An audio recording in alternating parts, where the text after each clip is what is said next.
Posted by you/individual_savings32.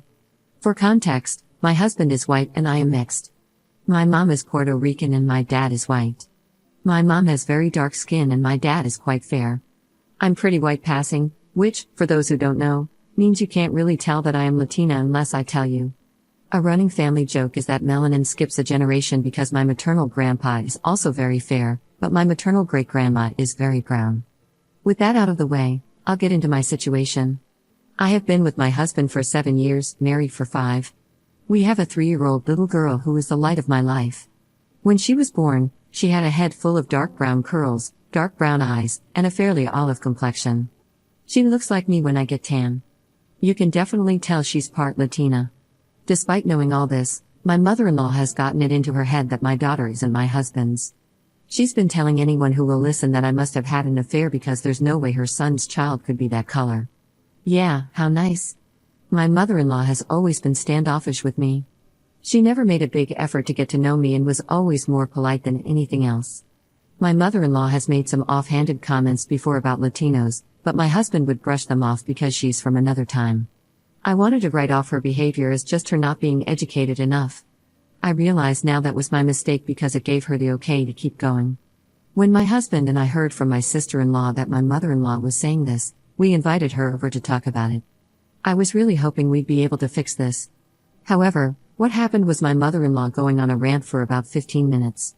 It consisted of her outing herself as a racist, saying she knew girls like me couldn't control themselves, that she knew from the start what would happen, and criticizing the nerve I had to pass my daughter off as hers. She also used some very colorful slurs. My husband and I were frozen in shock because she hadn't even stepped into the house and was just screeching on our doorstep. What snapped me out of it was when she started to insult my mom, saying she probably did the same to my dad. I don't know what came over me next.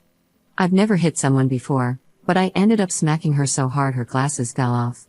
That's what got my husband to start talking, or rather, yelling at his mother and me for acting this way while my mother-in-law started to wail.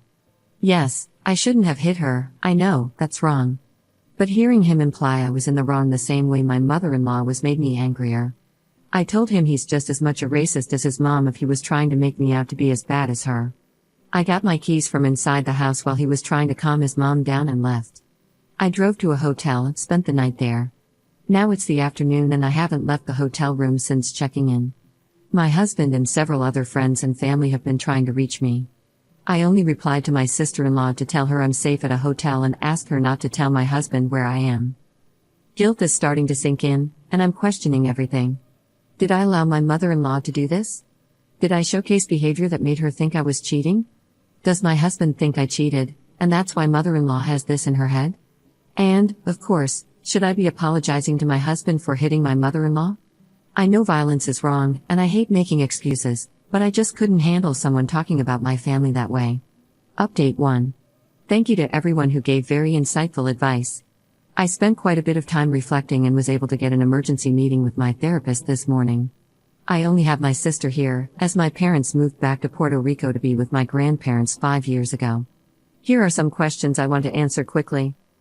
How old are we? My husband is 28, and I just celebrated my 30th birthday. We met when he was 21, and I was 23. Where was my daughter? I sent her to my sister's on Friday for a weekend sleepover with her family. I picked her up Monday afternoon, and we had a little mommy-daughter time by going to her favorite place, Costco. Yes, my 3-year-old loves Costco. We got home around 7 after having dinner. My husband was waiting, and I told him we'd talk after our daughter went to bed. Once she was certainly asleep, we sat and had a long conversation not just about the fight and his mother, but also about race and culture. I saw how my family was treated based on skin color, and while my husband understands racism, he admitted to never really grasping the complexities, especially colorism.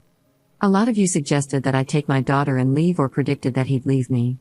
Sorry to disappoint, but no, we're not getting a divorce or anything of the sort. My husband apologized for not standing up for me before and during the incident, acknowledging that he didn't want to think of his mother in a racist light. I also apologized for hitting her because, in the end, it doesn't help us.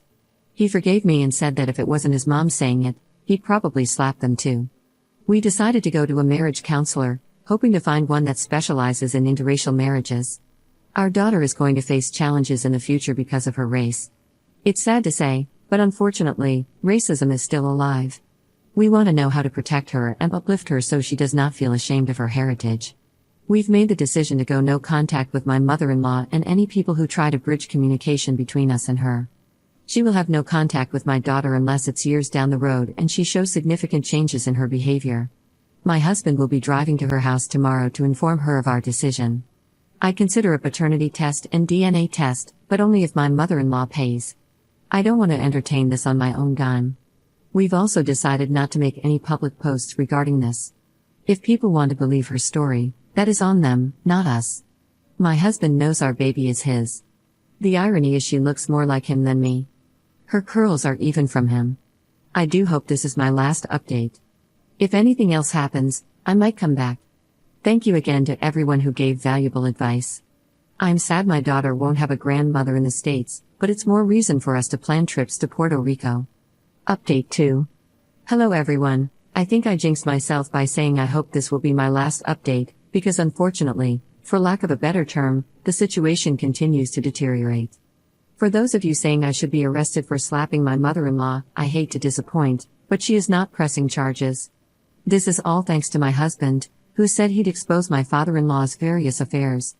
Yes, it turns out that my father-in-law cheated numerous times on my mother-in-law till he passed away 2 years ago. According to my husband, my father-in-law was paying for intimate favors even when he only had a month left to live. This is deeply disturbing because my father-in-law and mother-in-law appeared to have a loving marriage. Apparently, that was just for show. I can't even begin to imagine how my husband is feeling.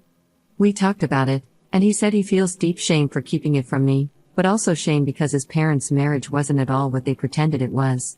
My husband and I are still looking for a couples therapist who specializes in interracial marriage. My husband is also looking for a therapist of his own after the conversation with my mother-in-law opened his eyes to a lot of other traumas and issues he feels haven't been properly worked through. I'm so proud of him for taking these steps. Now, onto how the conversation on Wednesday went, which is, of course, why I made this update, to continue to vent.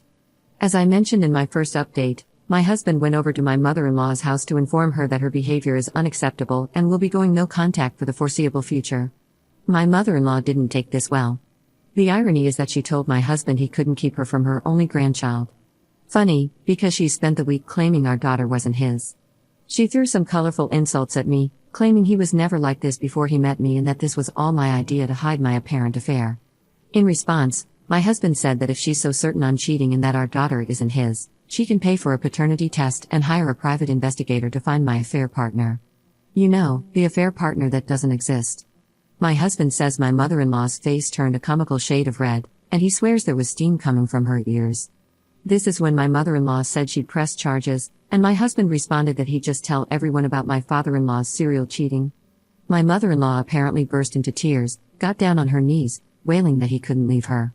My husband just pushed her off and left. I had already blocked her number so she couldn't contact me, but she blew up my husband's phone until he came home and blocked her. My husband is going to send her an email reiterating what he said about no contact. He will state that until she proves she's gotten help, understands she was wrong, and apologizes, she won't be seeing any of us. Both of my husband's sisters called us to get the scoop and agreed to set the record straight with anyone who tries to get a hold of us on behalf of my mother-in-law or echoes her conspiracy theories. Anyone who wants to back her up can crowdfund for a paternity test and private investigator. We've spent too long building up our finances to waste them on the ravings of a mad woman. My husband and I did read comments on the posts, I did tell him about it and show him, and we both thank you for the support and helpful comments. I love this man so much, and I'm so lucky to call him my husband and the father of my little girl. We'll be celebrating my mother-in-law being out of our lives by taking our daughter out to eat at a nice steakhouse and seeing a movie later. Wishing everyone love, and thank you again for all the support. Edit. I forgot to add this, but she also threatened grandparents' rights on the grounds that I endangered my daughter by taking the medication I use for my autoimmune disease during pregnancy. We doubt she'll actually go forward with that, but we will consult a lawyer regardless.